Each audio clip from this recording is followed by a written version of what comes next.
Welcome to Capital Insight. I'm State Representative Kevin Mannix from Salem, and I'm your host for this program, which is designed to give us all a little more insight into the doings around our capital, in and about the capital, especially in the realm of politics and government. Our guest today is a gentleman who is no stranger to the state capitol, Senator Gene Derfler from Salem. Thank you, Kevin. Welcome aboard. Well, I appreciate you being asked. In fact, saying welcome aboard kind of harkens back to a little bit. We always like to talk a little bit about someone's background, and I do recall that you served in the Navy. Mm-hmm. I went in the Navy in 1942 and then got out in 1946, so quite a few years back. So you're one of those veterans of World War II. World War II. Mm-hmm. Weren't you a pilot in the Navy? I was a pilot in the Navy, right. Where did you serve? Well, what area? I flew PBYs and flew down the Caribbean some. Now, at some point, you met Thelma, your wife. Mm-hmm. I met her in pre-flight school, as a matter of fact, in Iowa. So the two of you go back quite a ways. Yes, we met, I think, in 1943. Mm-hmm. And when did you get married? I got married in 44. Mm-hmm. Well, how did you end up in Salem? Well, of course, I was born in Portland, but I grew up in southwest Washington. And my folks had a farm up there. And so we're from the area. On my mother's side, I think their family came here from Pennsylvania in 1853. So on my mother's side, we go back quite a few years. On my dad's side, he actually was born in Austria and came across when he was quite young and ended up in Oregon. Well, tell me a little bit about your business background. I mean, you're known to many folks as having been involved with NICO, of course, but Mm-hmm. can you tell us something about that? Yes, I started when I came home from the service in 1946. I went to work for Firestone and worked for them for about 6 years. And then we started the NICO Furniture and Appliance Company. It was in existence at the time I bought into it, and we were there until 1982, and we sold out. So we were in business in Salem for a lot of years. We started out very small. We started out with just 2 people, and when we sold out, we had 50 people. So we grew from a very small business to a fairly important business in Salem. So you can rightfully say that you've been a small business owner as well as a larger business owner. As a matter of fact, I still am. I still own a business up in Portland. So I still consider myself a small businessman, and as you know, I sell commercial real estate for Coldwell Banker Mountain West. But I haven't spent a lot of time doing that the last couple of years. Well, you're a citizen legislator, but I guess, I mean, at some point you're entitled to relax a little bit on the working side. Is that what you're doing now and focusing a little more on politics? Actually, I've been very busy, and as you know, we're busy writing some bills, getting ready for the legislature, and have been meeting with a lot of people talking about what the upcoming session is going to do, and I think that we've been really busy doing those kinds of things. So I haven't really spent a lot of time working. Well, as a veteran of military service during and after World War II and a veteran of the business world now, you're also a veteran of politics now. You've served 3 terms in the House. Yes, You've just been elected to the Senate. You and I came in the same time. Yeah, isn't that amazing? To the House, that's right, yes. I'm still at the House. You just moved over to the Senate. Well, I'm not sure that really makes a difference. I can't think that there's an awful lot of difference between the two bodies. You have advantages and disadvantages. Of course, the big advantage is you only have to run every 4 years in the Senate rather than running every other year in the House. But the disadvantage, of course, is you have twice the area, twice as many constituents that you have to service. And so you're servicing a larger area. You have, during the session, you have 30 members against 60 members and do the same workload. So I think the workload in the Senate is heavier, no doubt, than it will be in the House. But the advantage of not running every other year, as you know, you're in session 1 year and run the next year, and it just seems like you're continually running. So I think I look forward to perhaps not running the next time that quickly. So I can tell you what it's all about when I go out there, okay, if I run in 2 years. Well, all right, you've had your 6 years in the House, and in the first term you were in the minority as a Republican. That's correct. Second and third terms you were in the majority. How did you feel about that transition from minority to majority status? Well, of course, you experienced that as well as I. I think it was interesting. I'll tell you one thing, it's a lot more fun being in the majority than it is in the minority, and you probably recognize that. But, you know, I can remember after the first year, Vera Katz said to me, what did you like or dislike about the the session, I said, well, I guess the thing I disliked the most, I didn't know where we're going or how we're going to get there, because we didn't really get much information about the direction that we wanted to take the state. And that seems to happen when you are in majority or minority. And I think it's unfortunate because you and I are opposite parties, but you and I get along very fine and we communicate well, and I wish that we could do that more in the legislature. I wish we didn't have the division between parties, because there's good people on both sides and they both have things they can contribute to the society, and it seems to be that it's unfortunate that we don't use that talent. There is this buildup of when we talk majority-minority, we mean, of course, partisan control by Democrats or Republicans. And there seems to have been a shift over the years. It became more intensely partisan for a while. Do you see any transition there to simmering down as far as partisanship goes within the legislative process? Well, I would hope so. I think that it's overdue, although I think it's probably sort of inherent in our type of government. And I think being contentious and working through those things probably makes better law. I think it's unfortunate. I don't think it's a healthy thing for the state if you have just one party in control. I think that having good discussions among all of us really makes better law. I'm old enough to realize, because I think something's right doesn't make it right, even though I'm very convinced in my own mind that that's the way to solve the problem. I think if you followed my direction, you'd find the government doesn't work any better than when we follow somebody else's direction. But I do think it's a blend and try to kind of a compromise to make things work better. Now, shifting over to the Senate, you are aware of at least your chairmanship of the Senate Labor Committee. That's been announced. Are there any other committee appointments that you're aware of at this point? Yes, I think that all the committee chairs have been picked, and they have, at least in the Senate, they have picked the makeup of the committees, but I don't think it's in stone at this point. There's still going to be some fluctuations and changes that are made. But I understand that I will be chairing Labor, and I will be on Economic Development Committee, and on Business and Consumer, and that's the three committees that I'll be serving on. How do you feel about shifting from being a three-term House member to the experience of being brand new in the Senate?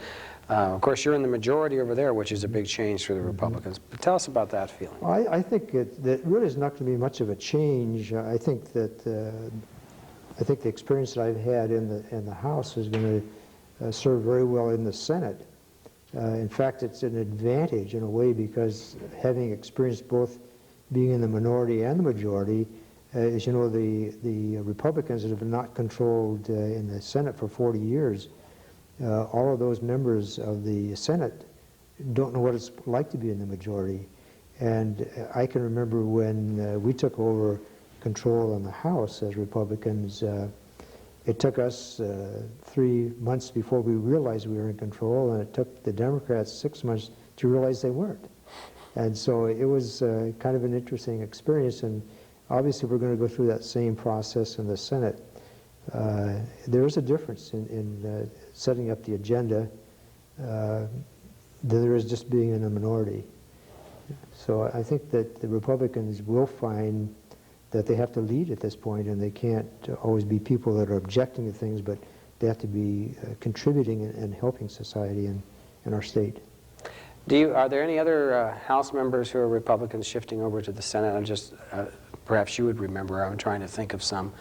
There's some new Republican members of the Senate, but are you the only one coming over from the House? I believe so. Rod Johnson did, of course, the previous session. But I believe that I'm the only one this time that's come over. Well, then you can help give them some instruction on how to be in the majority. Absolutely.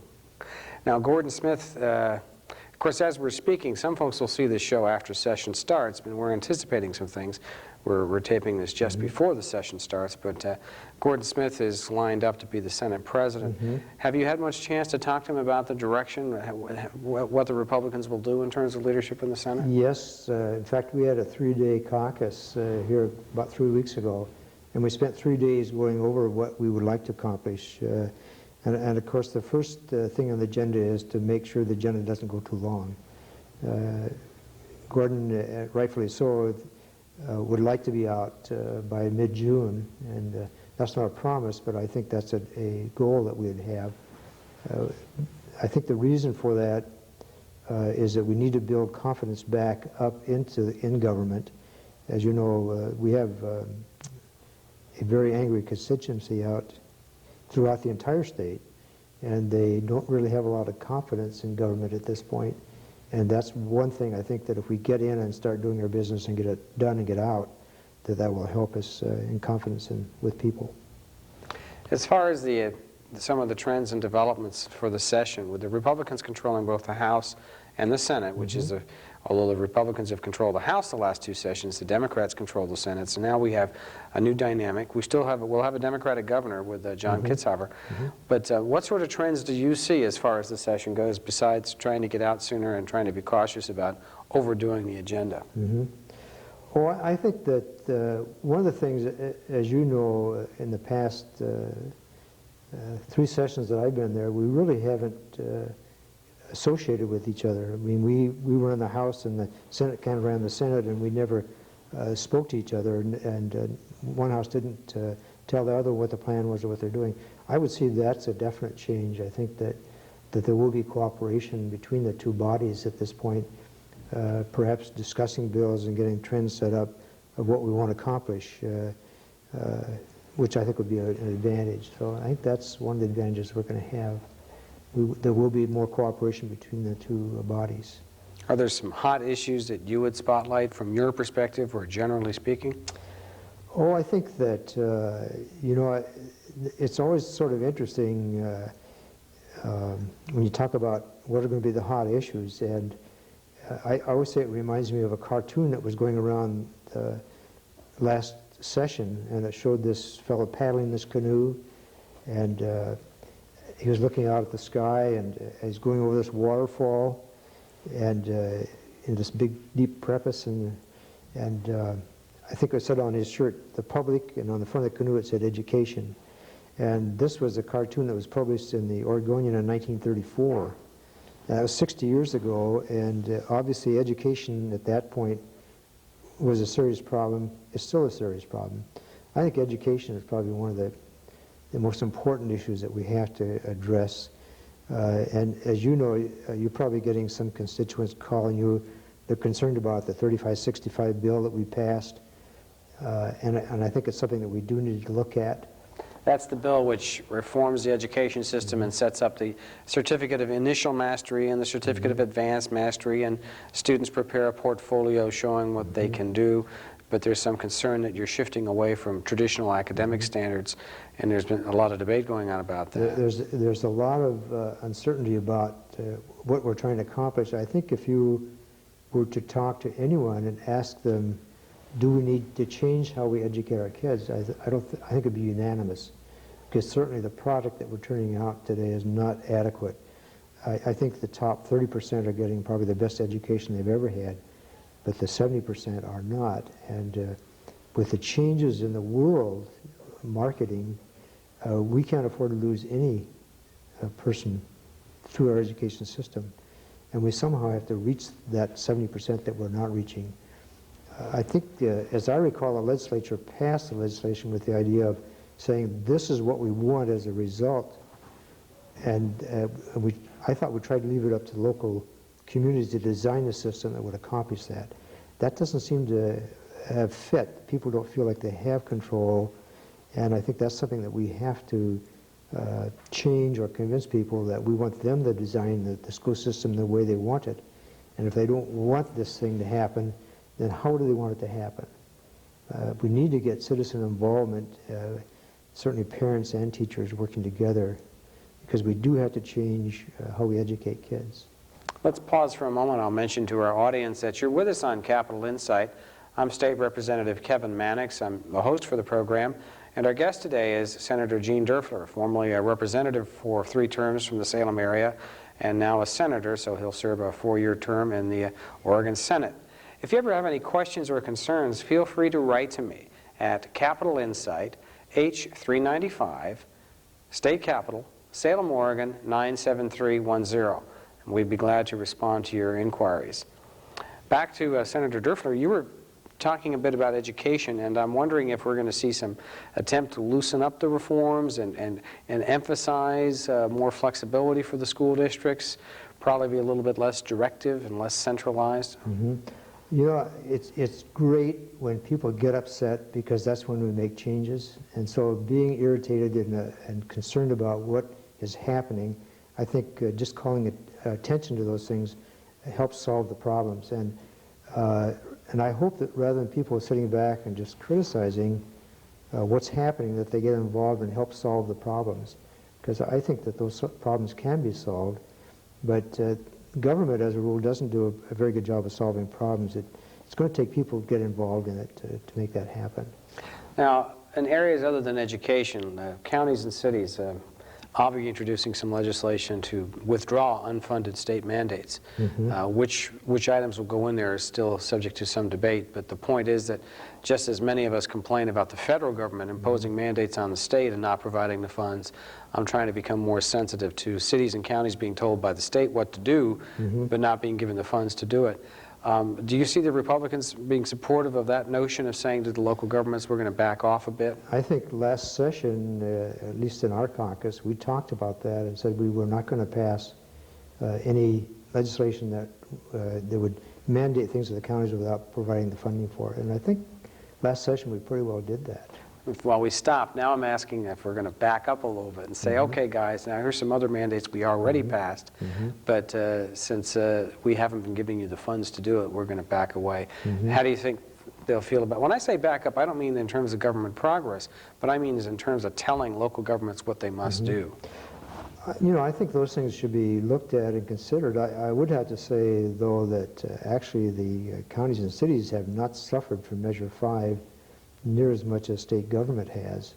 And so I think you have to take a look at the dollars that are going to be available. Certainly I would like to see us continue to take the children's programs back into the local communities and those kinds of things. Yeah, I guess I should emphasize, I'm talking more about when we tell them how they should run their own government and how they should run their regulatory Mm-hmm. systems and standards for regulation, not so much the human resources issues where we've stepped in Mm-hmm. partnerships. And you just mentioned, for instance, children and families have been an Mm-hmm. important issue. And we've also done a pretty decent job of helping fund that process. Mm-hmm. Well, we'll have to play with that a little bit as the session goes on. Yes. What about in the area, now you'll be chairing Senate Labor, there's going to be some hot issues there. I assume there's going to be some argument about, well, state employees and collective bargaining and the post-Measure 8 syndrome. Do you have any prognostications in that area? No, in a way I wish Measure 8 hadn't have passed because I think we'd have a lot better chance of correcting it. But I would have to say that, you know, there's a lot of blame going on about why Measure 8 passed, and my perception is that we tried really hard last session to work with the unions and get them to agree to a two-tiered system. They absolutely refused to do it. Had they sat down and listened and bargained with us and tried to reason that out, Measure 8 would never have passed. And I think the state employees are now very angry at the public, when in fact they ought to be mad at their union leadership and the inability for them to work with the legislature and solve those problems and not have the public do it. And I think that the legislature gets blamed for a lot of those things, saying that we were inactive. But I think that problem could have been solved last time with the legislature if they had done that. But as you know, they didn't even want to talk about those things, and I think that's unfortunate. Now, in the area of crime, public safety and corrections, Governor John Kitzhaber's transition team, consisting of the Attorney General and Dale Penn, the Marion County District Attorney, and then with a cooperation, I guess, of some other agency heads, have come in with a proposal. And I'm only telling you what I've read about in the papers or heard on television because I haven't yet read the proposal as we speak. But the proposal is basically to say, well, the way we'll deal with Measure 11 is we'll shift other state felons to the county corrections system and make them carry on a larger burden. Now, you may not have wanted to deal with this yet. You may not have analyzed it. This is a hot button with me because it's more of the same, trying to shove state responsibilities on counties and cities, especially counties here with the county jails. I didn't read Measure 11, which I happen to have been one of the sponsors of, as saying to the state that they should start shoving other felons into the county jails, but instead that the state should have mandatory minimums for certain violent criminals. Has there been any discussion in your caucus, any direction developed about how to respond to this, or is that still in flux right now? We didn't, in the 3 days that we met, we didn't talk about those issues. At that particular point, I don't think that plan was even brought up. But I would not be in favor. I think the public has pretty much told us that they want us to do something with the crime problem. And, you know, getting those felons off the street is still going to cost us less dollars having them incarcerated than is leaving them out. When you realize that the average burglar does 160 burglars at $2,500 per crime, and it costs us, what, $20,000 to keep them in the incarcerated, it's still a lot cheaper. I think that citizens really deserve a safe place to live and to raise their families in, and I think people are very discouraged with what's happening so far and with our crime issues. So I think it's time that we do make a change and handle the criminals differently than we have in the past. I'm going to pause for a moment and mention to our audience again that you're with us on Capitol Insight. I'm State Representative Kevin Mannix from Salem, your host, and our guest today is Senator Gene Derfler, also from the Salem area. He represents the district which adjoins my district. If you ever have any questions or concerns, feel free to write to me at Capitol Insight, H395, State Capitol, Salem, Oregon, 97310. And again, we'd always be happy to respond to your concerns. We're talking a lot about the upcoming session, and of course, beyond that, there will be the dynamics of the, dare I say it, 1996 election cycle, which you get to sit on the sidelines in, as you mentioned earlier. But as we're going through this session working with our new Democratic governor, how do you see the Republicans working with John Kitzhaber? I think that it will work very well. I've not worked with John a great deal, and I really don't know him that well, but in talking with Larry Campbell, who worked with Governor Kitzhaber, he thought that he worked very well, and I think that kind of relationship will continue. I don't think that the new governor's results are going to be different. I think that he wants the same thing that we want, and I think that we can accomplish that. I'm sure there's going to be some give and take. He certainly wants some things, and we certainly want some things, and I think that, as you know, government is a sort of matter of compromise, so I don't see it being difficult. I'm very pleased with Gordon Smith. I think Gordon is going to be a great president of the Senate. I think Bev will do a great job in the House. Bev Clarnell, who yes, we expect will be elected Speaker. And I think that group there, Ray Baum is a majority leader, Brady Adams in the Senate, all good people, and I think that you'll find that there'll be a lot of good cooperation. What about the commentary that those Republican leaders that you just mentioned are all from east of the Cascades? Mm-hmm. Is there a sensitivity there? Yeah, I think there is. I think there is some concern about that, that we have too many of the leadership from outside the urban areas. And certainly the rural areas have been unrepresented over the last few years, and now it's completely switched the other way. So I think it's something that we have to be concerned about. So we just have to keep working with our rural legislators to help them understand that the urban areas have people too. Mm-hmm. That's something that certainly the urban areas have not considered over the last few sessions, and I don't think the rural areas have been treated as fairly as they could be. Well, I'll be reminding Speaker Clarnell, though, because she always used to compliment me how, as a urban-suburban legislator, I was always sensitive to rural issues. So now I'm going to come back to her and say, well, now you need to remember we have to be sensitive both ways. But we'll see how that plays out. In terms of your own agenda, are there some particular hot-button issues that you would like to be pursuing yourself? Well, as you know, you and I are both working on the reforms on workers' compensation. We've had some court cases that have sort of undone what we did in 1991 in the special session that we had. And we are going to have to go back in and rework that bill some to make sure that the courts understand what we really wanted to accomplish in the worker comp area. So that's going to be one area that we're going to be working on. And I think we're also going to be taking a look at collective bargaining. I think that we've gotten to the point where it's very difficult for state managers to manage, and we want to make that available to them. I think that managers should be able to make the decisions that are management decisions to make, and that's something that we're going to take a look at this session. Do you mean by that redefining some of the things which are subject to mandatory bargaining? That's correct. And is this basically for state employees at the state level? I mean, public employees at the state level? What about local government? I think it would apply to them as well. Now, as far as the overall tenor of this session, we then have the follow-up, and that leads us into the '96 elections. Is this a temporary shift where the Republicans are in charge? Is this a long-term trend? Do you have any particular reaction to that? I actually can switch very quickly, as we just found out this last election process. Who would have ever dreamed that the national picture would change the way it did? It can change just as much the other way, just as quickly. So I don't think that any of us have any guarantees. I think it's going to be a lot depending on what we accomplish, what we do.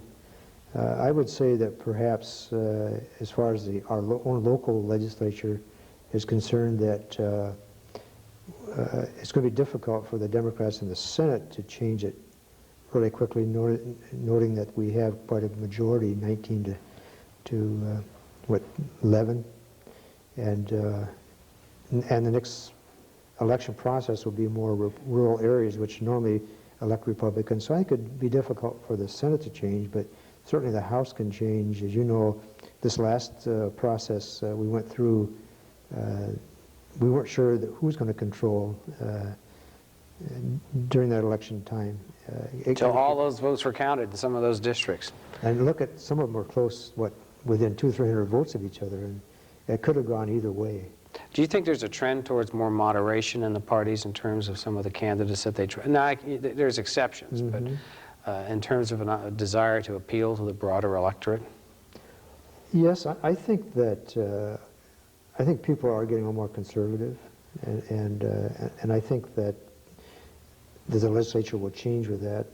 I think legislators who get elected are going to sort of meet those needs of what people want. So I think there's probably a shift a little bit toward more conservative.